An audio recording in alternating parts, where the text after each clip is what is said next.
selamat sejahtera anak-anak semua. Okey, hari ni Cikgu Adila akan ajar tentang kriptografi.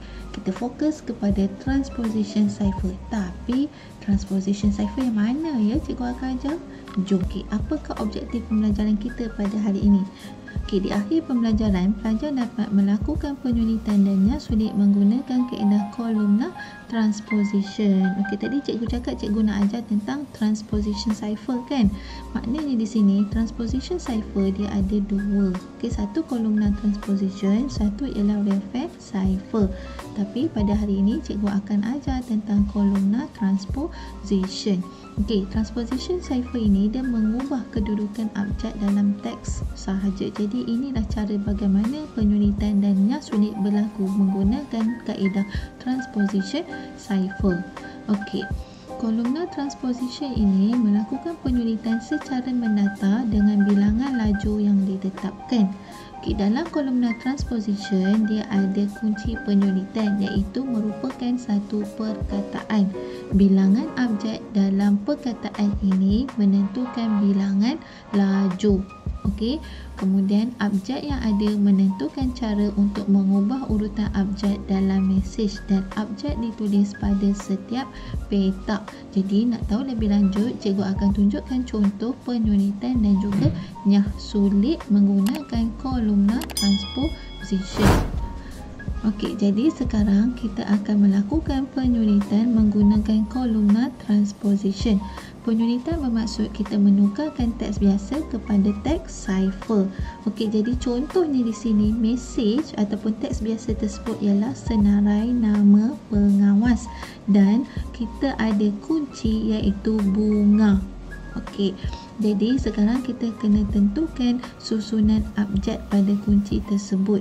Jadi kita tengok daripada perkataan bunga ini, kita carilah kalau ada huruf A, jadi A itu akan jadi nombor 1. B itu akan jadi nombor 2. So C tak ada, kita cari apa nombor yang selepas B yang paling hampir iaitu G. G nombor 3, N nombor 4 dan U jadi nombor 5. Selepas kita menentukan susunan abjad pada kunci, kita akan gunakan formula untuk menentukan baris. Jadi langkah yang kedua, kita ada formula di mana formula tersebut ialah bilangan baris sama dengan bilangan abjad dalam teks biasa dibahagi dengan bilangan abjad dalam kunci. Jadi bilangan abjad dalam teks biasa ni kita kiralah daripada huruf S di depan ni sampai S di belakang ni ada berapa abjad. So setelah dikira ada 19 abjad. Bahagi dengan 5. Mana dapat 5 tadi? Daripada perkataan bunga. So bila dibahagi dapat 3.8 sama dengan 4 baris.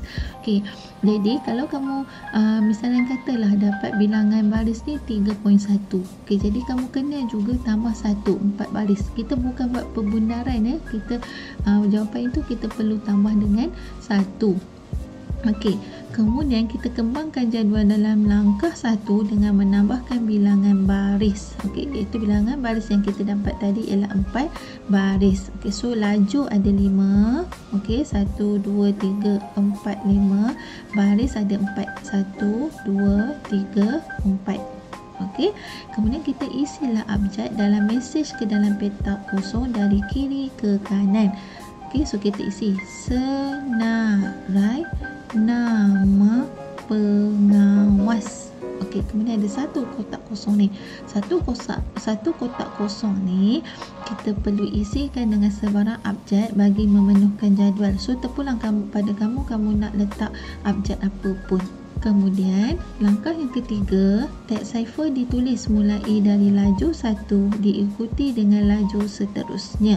Abjad ditulis dari atas ke bawah. So kita tengoklah tadi sini bunga kan. So ini laju yang pertama, kita baca daripada atas ke bawah. RMGP.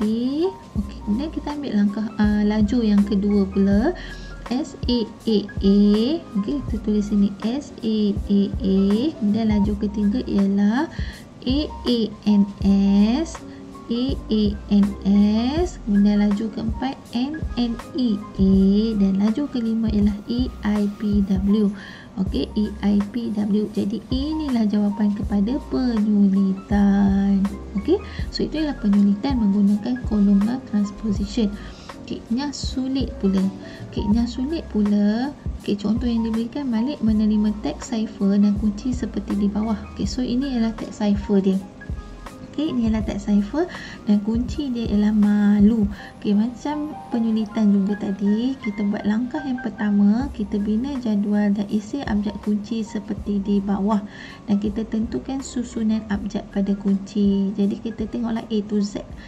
So A nombor 1, kemudian dapat A, L tu nombor 2, kemudian huruf M kan nombor 3, kemudian last sekali huruf U. Masih juga sama macam penyulitan, kita ada formula untuk menentukan baris. Kamu kena ingat, bilangan baris ialah bilangan abjad dalam teks biasa bahagi dengan bilangan abjad dalam kunci. Jadi dalam ni teks cipher ni ada 26 abjad. Jadi 26 kena bahagi dengan 4. So dapat 6.5. So kita dapat 7 baris. So sekarang kita kena kembangkan kita punya jadual. So kita kembangkan jadual tu macam mana? Kita tambahkan bilangan baris ada 7 baris. Kemudian isi abjad teks cipher dalam jadual secara menegak berdasarkan urutan nombor. So kita kembangkan dia, ada berapa baris? 7 baris. Nampak ni, baris 1, baris 2, baris 3, baris 4, baris 5, baris 6, baris 7. Kemudian kita isi abjad teks cipher dalam jadual secara menegak berdasarkan urutan nombor tadi. Jadi ini adalah teks cipher tersebut. So kita susun. Kita ambil, ini grup yang pertama ni, kita tulis sini E, A, A, G, U, K, B. Kemudian kita ambil pula, masukkan ke lajur yang kedua, S, R, G, T, N, E, S. Kumpulan yang ketiga, masukkan kepada lajur ketiga, M, U, T, N, H, N, A. Dan kumpulan yang keempat, kita masukkan pada lajur yang keempat, Y, A, U, A, A, L, D. So macam mana nak baca ni? Kita bacalah dari kiri ke kanan mengikut baris demi baris. So kita akan dapat mesyuarat agung tahunan. Nampak ni, mesyuarat agung tahunan kelab ASD ni kita boleh abaikan. Jadi itu saja caranya macam mana kita nak melakukan penyulitan dan sulit menggunakan kolumnar transposition. Cikgu harap kamu faham dengan penjelasan cikgu ini. Bye. Assalamualaikum.